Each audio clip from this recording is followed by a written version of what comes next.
পয়গম্বর মুসা নবী আল্লাহর কাছে কথা বলার জন্য যাচ্ছে, এমনি একজন ধনী লোকের সাথে সাক্ষাৎ। ধনী কয়, মুসা রে, ও মুসা, আমার এত ধন হিসাব রাখতে পারি না, আল্লাহরে জিগাইবানি কি করলে আমার ধন কমবে? মুসা নবী কয়, ঠিক আছে জিগাইব। একজন বৃদ্ধার সাথে একজন মহিলার সাথে দেখা। মহিলা কয়, মুসা কই যাও, কই যাও রে মুসা? মুসা নবী কয়, তোর পাহাড়ে যাব, আল্লাহর সাথে কথা বল। মুসা রে, আল্লাহরে জিগাইবানি, আমি গরিব মানুষ, আমি ভালো কিছু কিনতে পারি না, ছেলে মেয়েকে ভালো কিছু খাওয়াইতে পারি না, ভাঙ্গা ঘর, এত গরিব, ভালো করে ঘর বানাইতে পারি না, আল্লাহরে জিগাইবানি কি করলে আমার উন্নতি হবে, ধনী হব, টাকা পয়সা হবে, আল্লাহরে জিগাইবানি। আল্লাহ মুসা নবী কয়, ঠিক আছে, আল্লাহরে জিগাইব, তুমি কেমনে ধনী হইবা? আল্লাহ নবী মুসা নবী তিন রাস্তার মোড়ে যা দেখে একটা লোক বসে আছে, তার দুই হাত নাই, দুই পা নাই, দুই হাত নাই, দুই পা নাই। ওই লোক ডাক দিয়া কয়, মুসা রে, জীবনে কোনোদিন নিজে হাঁটতে পারি নাই, নিজ হাতে খেতে পারি নাই, কেউ খাওয়াইলে খাই, নতুবা উপবাস থাকি, বৃষ্টি আসলে ভিজি, সেখানে আমি আবার শুকাই। ও মুসা, জীবনে কোনো কাজে দুনিয়ার লাগি নাই, আল্লাহরে জিগাইবানি কোন কারণে আমারে বানাইছে? আল্লাহ কয়, জিগাই মনে। মুসা নবী কয়, আল্লাহরে তোর পাহাড়ে মুসা নবী, মুসা ছিল কালিমুল্লাহ, কথা বলার প্রেম ছিল, কথা বলতো, কথা বলার প্রেম ছিল, কথা বলতে বলতে শেষ দিকে কয়, আল্লাহ গো, আসার সময় তিনটা লোক আমার কাছে প্রশ্ন করেছে, একজন লোক হলো ধনী, কিভাবে তার ধন কমবে গো? আল্লাহ বলেন, মুসা রে, তারে জানায়া দাও, যাকাত দেওয়া যেন বন্ধ করে দে, শুকরিয়া আদায় করা যেন বন্ধ করে দে, তাহলে আমি প্রভু আল্লাহ সুবহানাহু ওয়া তাআলা তার ধন কমায়া দিব।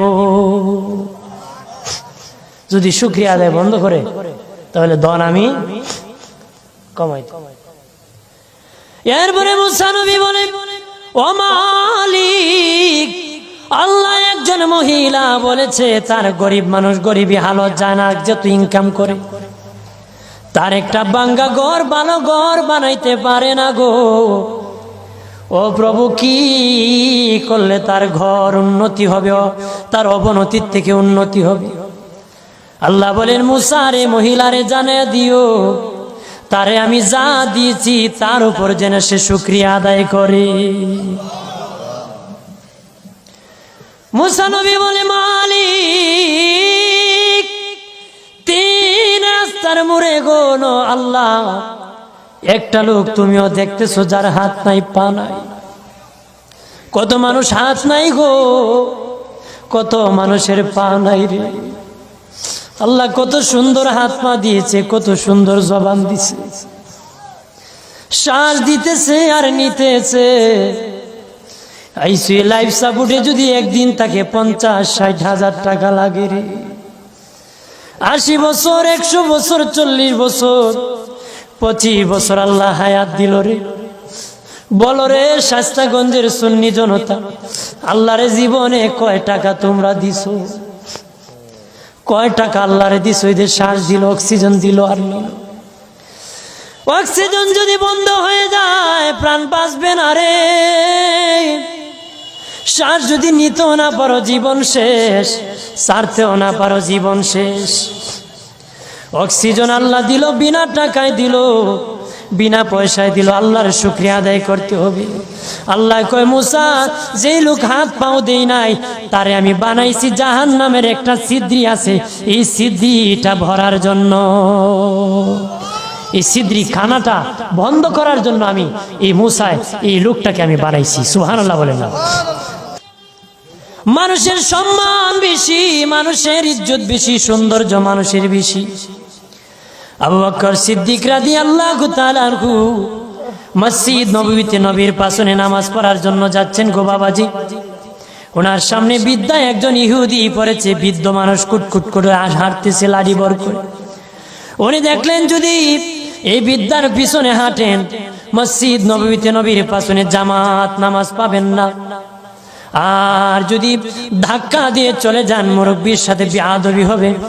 আবু বকর সিদ্দিক রাদিয়াল্লাহু তাআলা আনহু আদব দেখাইয়া মুরব্বির পিছনে আস্তে আস্তে আস্তে আস্তে হাঁটতেছে। মানুষের সম্মান করলে আল্লাহ কত খুশি হয়, আর মানুষকে যে আল্লাহ সুন্দর করে বানায়। আল্লাহ নবী মসজিদ নববীতে সে রুকুর মধ্যে চলে গেছেন, রুকুর মধ্যে চলে গেছেন। রুকুতে কের মধ্যে চলে গেছেন? জোরে বলেন। রুকুর মধ্যে চলে গেছেন আল্লাহর নবী। আমার আল্লাহ জিবরিল আমিন পাঠাইয়া নবীকে সংবাদ জানায় দিলেন, ও নবী, আপনার আবু বকর সিদ্দিক আমার এক সৃষ্টি বিদ্যাকে সম্মান দেখাইতে আসতে দেরি হতেছে, আর সে আস্তে আস্তে আপনি রুকুর থেকে উঠে গেলে 1 রাকাত নামাজ পাবে না। নবী গো, রুকুর মধ্যে আপনি পড়ে থাকেন, আবু বকর সিদ্দিক যখন আগমন করবে তখন রুকু থেকে সোজা হয়ে দাঁড়াবেন। জোরে বলে। আমার আল্লাহ বলেন, আবু বকর সিদ্দিক আমার সৃষ্টি ইহুদি হোক সম্মান দেখাইছি, ইজ্জত করেছে রে। আমি আল্লাহ আবু বকরকে সম্মান দেখাতে জামাতটা তার জন্য রেডি রেখে দিয়েছি। আব্দুল্লাহ ইবনে আব্বাস নবীজির রওজা দেখে বলেন, পৃথিবীর মানুষ শুনে নাও, এই রওজাওয়ালার জবান থেকে আমি শুনেছি রে, এই রওজাওয়ালার জবান থেকে আমি শুনেছি, রওজাওয়ালার জবান থেকে শুনেছি।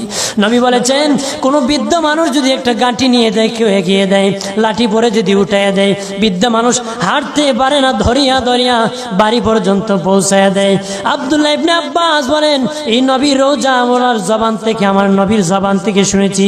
নবী বলেছেন, আমার মসজিদে নববীতে যদি কেউ 10 বছর ইতিকাফ করে একজন বৃদ্ধার লাঠি উঠাই দিলে 10 বছর ইতিকাফ করার সব আমল নামায় পাবে। হাত পাওয়ার শুকরিয়া আদায় করুন, ধনের শুকরিয়া আদায় করুন। রাজি আছেন তো?